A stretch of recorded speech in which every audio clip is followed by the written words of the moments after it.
Welcome to our deep dive, everyone.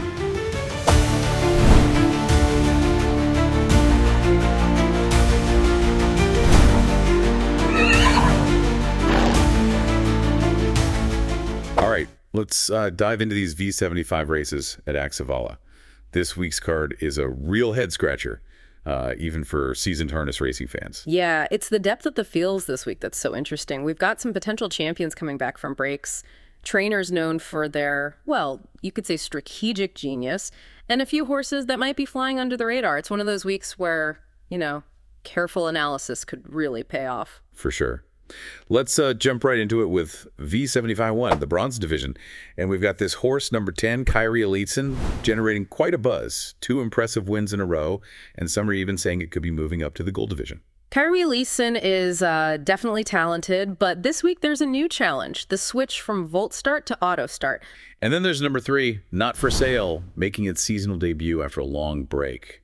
Great record, but coming back from a break, well, it always raises questions, right? Well, the interesting thing here is the trainer, Daniel Vagerston. He's got this reputation for bringing horses back from breaks, and they often exceed expectations, almost like there's a method to his, his madness, you could say. He focuses on building strength and stamina gradually, so less risk of injury. But even with his success, there's always a bit of a question mark when a horse returns after a long layoff. So we've got a potential favorite facing a new challenge and a top contender returning with some question marks. Could be a chance for a dark horse to kind of sneak in there, Oh, absolutely. Yeah. One that really stands out to me is number 5, Let Me In. This horse has been pretty consistent, delivering strong performances, and might be overlooked with everyone focused on those bigger names. And the switch to racing barefoot this week could really give it an edge. Some horses just perform so much better without shoes, especially on a track like Axevalla. Right. Okay, on to V75-2, the Stowe division.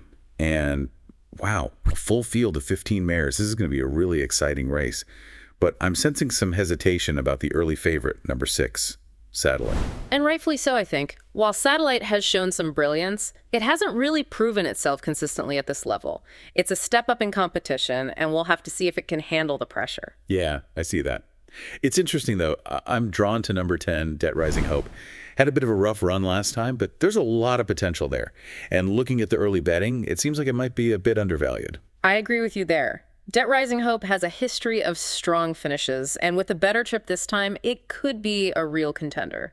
And speaking of potential surprises, keep an eye on number 5. That's Summertime. Oh yeah, that's Summertime. Real good early speed, and starting from a decent position, that could make a big difference in a race like this. Absolutely. And what's interesting, too, that Summertime is racing on its home track. You know that familiarity can sometimes give a horse a bit of a psychological edge. It's a small thing, but worth considering. That's a good point. Okay, let's move on to the race everyone's been waiting for. V75-3, the Gold Division. A true clash of titans. Number 3, Melby Jinx, and number 9, Indie Rock going head-to-head.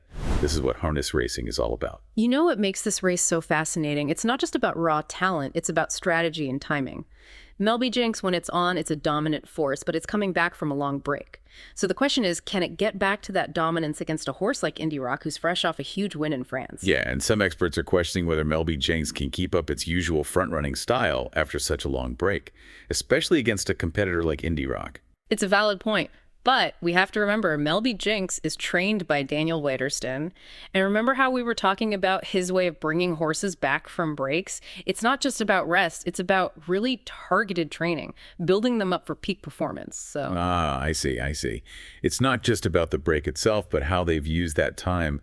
But Indie Rock it's a serious contender. One expert even said that Indie Rock could win even if it has to race outside the leader, which is a tough spot to be in. It is. Indie Rock is known for its stamina and that strong finishing kick.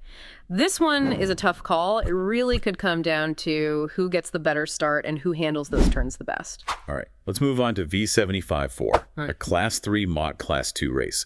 This one seems wide open, with lots of horses having a real shot at winning. Yeah, there are a few contenders here. One that stands out to me is number 9, Snapchat. It's been steadily improving, and the switch to a lighter racing cart, a Van League Vane, could give it that extra edge. That's interesting. But Snapchat is starting from a tough spot, behind the main starting line, tail leg. So it's got more ground to cover than the horses starting in front. True, that's true.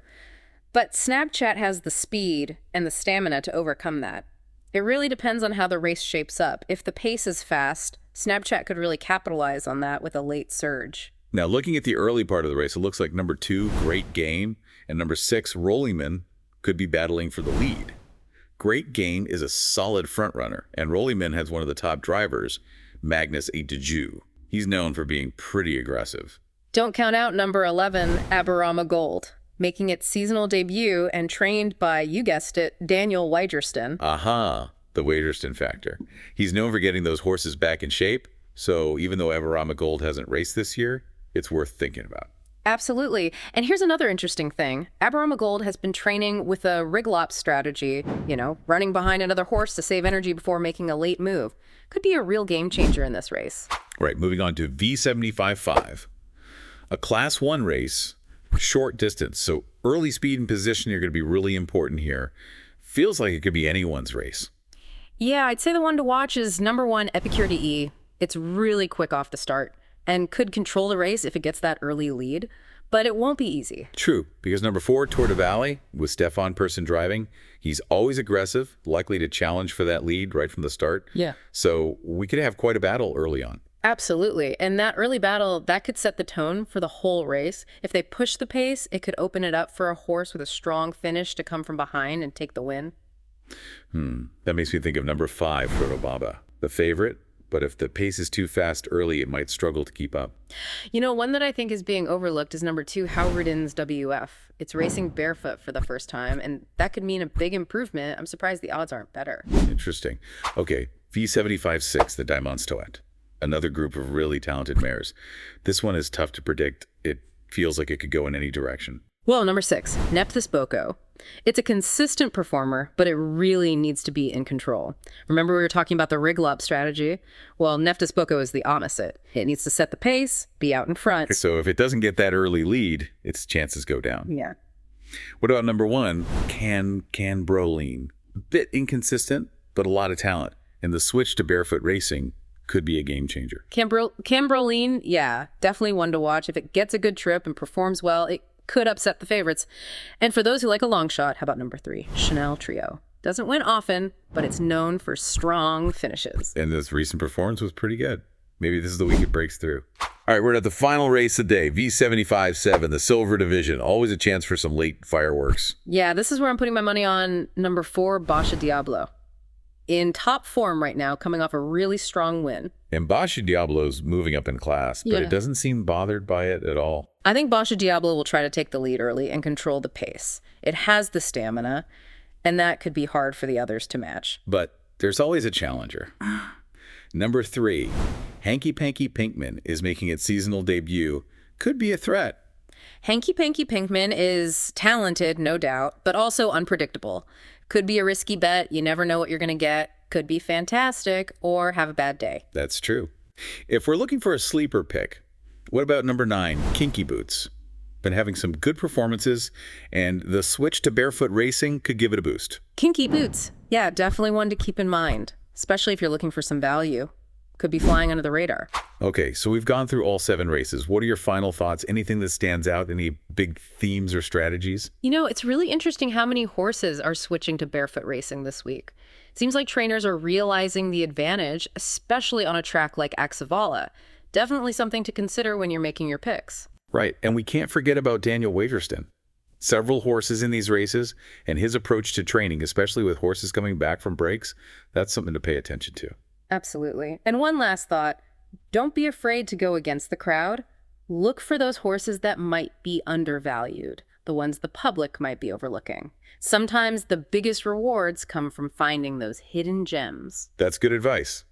So when you're watching the races this weekend, think about all those factors, the horses, the trainers, the equipment, even the track itself. And who knows, that little bit of extra knowledge might just help you pick a winner. Well, even if we don't get lucky, at least we've learned something and understand the sport a little better. That's the real win, isn't it? Until next time, everyone, good luck with your bets.